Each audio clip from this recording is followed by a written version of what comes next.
दोस्तों आज का ये video disease and treatment series का है, जिसमें जानते हैं बीमारी के बारे में, बीमारी के लक्षण और डॉक्टर के द्वारा पार्टिकुलर बीमारी में क्या ट्रीटमेंट प्रेस्क्राइब की जाती है। इस वीडियो में जिस बीमारी के बारे में जानने जा रहे हैं वह है टाइफाइड फीवर, जिसको आंत्र ज्वर, एंटेरिक फीवर, मियादी बुखार और इंग्लिश भाषा में टाइफाइड कहते हैं। इसी की पूरी डिटेल बहुत ही आसान भाषा में विडाल टेस्ट के साथ जानेंगे, इसलिए इस वीडियो को दोस्तों अंत तक देखें। दोस्तों टाइफाइड एक बैक्टीरियल रोग है जो साल्मोनेला बैक्टीरिया के कारण होता है। Salmonella gram negative bacillus bacteria होता है। साल्मोनेला बैक्टीरिया दो प्रकार के होते हैं जो बुखार करता है। बुखार का मतलब नॉर्मल फ़ारेनहाइट से ज्यादा शरीर में जलन या गर्माहट महसूस होती है। पहला है साल्मोनेला टाइफाइड, जिन्हें हम यस टाइफी कहते हैं। दूसरा है साल्मोनेला पैराटाइफाइड, जिन्हें हम यस पैराटाइफी के नाम से जानते हैं। इन दोनों का लैब में टेस्ट होता है। यस टाइफी के दो एंटीजन होते हैं, ओ और यस एंटीजन। यस टाइफी एक प्रकार का विशिष्ट बैक्टीरियल होता है या एंटीजन बैक्टीरिया के ऊपरी सतह पर पाए जाते हैं। यस पैराटाइफी के भी दो एंटीजन होते हैं, ए एच एंटीजन और दूसरा बी एच एंटीजन। इन चार एंटीजन की लैब में जांच करने के बाद रिपोर्ट देते हैं। टेस्ट की स्लेट पर लिखा रहता है ओ एच, बी एच और ए। जो एंटीजन फट जाता है उस एंटीजन रिपोर्ट को पॉजिटिव मान लिया जाता है। दोस्तों आप इतना तो समझ ही गए होंगे। दोस्तों टाइफाइड एक जीवाणु संक्रमण बीमारी है जो साल्मोनेला बैक्टीरिया के कारण होता है, जो मैंने आपको ऊपर बताया। यह बीमारी मुंह के जरिए आंतों में प्रवेश करके लगभग 1 से 3 सप्ताह तक रहता है। उसके बाद आंतों के दीवार के जरिए रक्त प्रवाह में प्रवेश कर जाता है।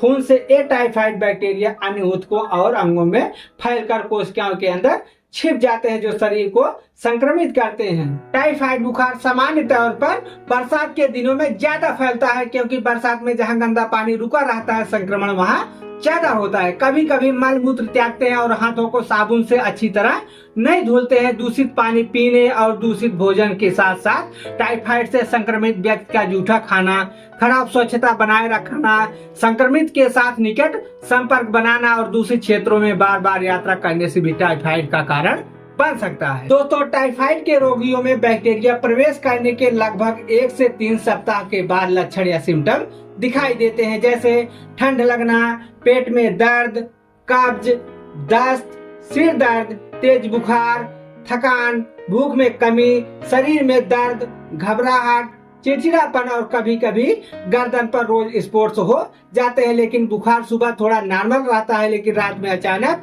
100 से 104 फ़ारेनहाइट तक पहुंच जाता है, जिसकी वजह से रोगी का शरीर तपने लगता है। ऐसे क्लिनिकल सिम्टम दिखाई देते हैं तो इसके लिए डॉक्टर विडाल टेस्ट लिखते ही हैं। लेकिन विडाल टेस्ट पूर्ण नहीं होता है। विडाल टेस्ट कराने के बाद भी रिपोर्ट निगेटिव आता है, लेकिन टाइफाइड रहता है। कल्चर टेस्ट होता है, जिसमें stool test, urine test, CBC test, ये कई तरह के होते हैं। लेकिन विडाल टेस्ट के मुताबिक कल्चर टेस्ट जो अलग होता है या थोड़ा महंगा पड़ता है, इसलिए डॉक्टर विडाल ही टेस्ट लिखते हैं। तो पहले विडाल टेस्ट के हिसाब से दवा को प्रेस्क्राइब करते हैं। दोस्तों विडाल एक टेस्ट का नाम है जो टाइफाइड बुखार होने पर सेरम स्लाइड मेथड से कराया जाता है। अगर साल्मोनेला टाइफी ओ या टीओ किसी रिपोर्ट में लिखा रहता है 1:40 है और साल्मोनेला टाइफी एच या टीएच 1:80 और साल्मोनेला पैराटाइफी एएच 1:40 और साल्मोनेला पैराटाइफी बीएच 1:80 है, तो जो एक नॉर्मल रेशियो का बुखार है, तो आप घर पे दवा दे सकते हैं और व्यक्ति या रोगी ठीक भी हो सकता है। इसके लिए हमको क्या दवा देनी है अब इसको समझते हैं। टाइफाइड ट्रीटमेंट की बात करूं तो दोस्तों सिर्फ या सिर्फ जानकारी के लिए आपको दवा वीडियो देख के नहीं लेनी है। जब भी दवा लेनी है आपको डॉक्टर की सलाह पर ही लेनी है, ठीक। अब जानते हैं साल्मोनेला बैक्टीरिया से होने वाले टाइफाइड के दवा के बारे में। Ciprofloxacin 500 mg। दोस्तों यह दवा एडल्ट के लिए है, बच्चों को ना दें। सिप्रोफ्लॉक्सासिन की दवा आप ले सकते हैं 500 mg सुबह, 500 mg शाम को बीडी के रूप में 7 से 10 दिन तक, या एजिथ्रोमाइसिन 500 mg आप ले सकते हैं और यह प्रेगनेंसी में भी बढ़िया रहता है। भोजन के बाद सुबह 500 mg, क्योंकि इसका सिंगल डोज बढ़िया रहता है ओडी के रूप में 5 से 7 दिन तक। अगर जरूरत बहुत पड़ती है तो आप बीडी भी ले सकते हैं, या लिवोफ्लॉक्सासिन 500 mg बीडी के रूप में 5 से 7 दिनों तक, या जी 200 mg BD आप ले सकते हैं 7 से 10 दिन तक। चारों एंटीबायोटिक दवा है, इनमें से कोई एक एंटीबायोटिक आप दवा ले सकते हैं जरूरत के हिसाब से। फीवर की वजह से शरीर में दर्द होता है, इसके लिए आप कॉलपॉल 650 mg दर्द के अनुरूप TDS या BD आप ले सकते हैं। बुखार की वजह से शरीर में कमजोरी आ जाती है, इसके लिए आप मल्टीविटामिन कैप्सूल बिकासूल या बिकोजिन आप कोई एक ले सकते हैं OD के रूप में। फिर है आपका एसिलैक 150 mg, इसको लेते हैं कब्ज को दूर करने के लिए। अब एक बार प्रिस्क्रिप्शन को देख लेते हैं। सिप्रोफ्लॉक्सासिन 500 mg, कॉलपॉल 650 mg, एसिलैक 150 mg इसको लेंगे BD के रूप में। फिर है आपका बिकासूल, इसको आप लेंगे OD के रूप में शाम के टाइम 1 कैप्सूल। ये तो बात रही अगर Widal test salmonella typhi O1 ratio 40 और साल्मोनेला TH1 रेशियो 80 और साल्मोनेला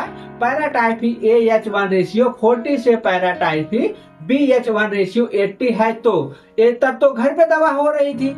अगर विडाल टेस्ट हाई आए जैसे साल्मोनेला O और H का रेशियो 1:160 से लेकर 1:320 और साल्मोनेला पैराटाइफी AH और BH का रेशियो 1:160 से लेकर 1:320 हो गया, तो आपको इंजेक्शन लगवाना पड़ेगा। इसके लिए आप इंजेक्शन ले सकते हैं, जैसे मोनोसेफ 1 ग्राम में, जिसमें सेफेट्रिक्सोन कंपोजिशन है, इसके कई नाम आते हैं, आप BD के रूप में ले सकते हैं। अगर उल्टी भी है साथ में तो आप ओमिकाइंड IB के रूप में ले सकते हैं। क्या रही टाइफाइड की वीडियो, पसंद आए तो लाइक करें, सब्सक्राइब करना ना भूलें, क्योंकि हमको इससे मोटिवेशन मिलता है, आपको नई वीडियो का नोटिफिकेशन मिलता है। इसके लिए मस्त रहिए, स्वस्थ रहिए। इस वीडियो से रिलेटिव अगर आप कोई जानकारी चाहते हैं तो कमेंट अवश्य करें। फिर मिलते हैं किसी नए वीडियो में किसी नई जानकारी के साथ, तब तक के लिए जय हिंद, जय भारत।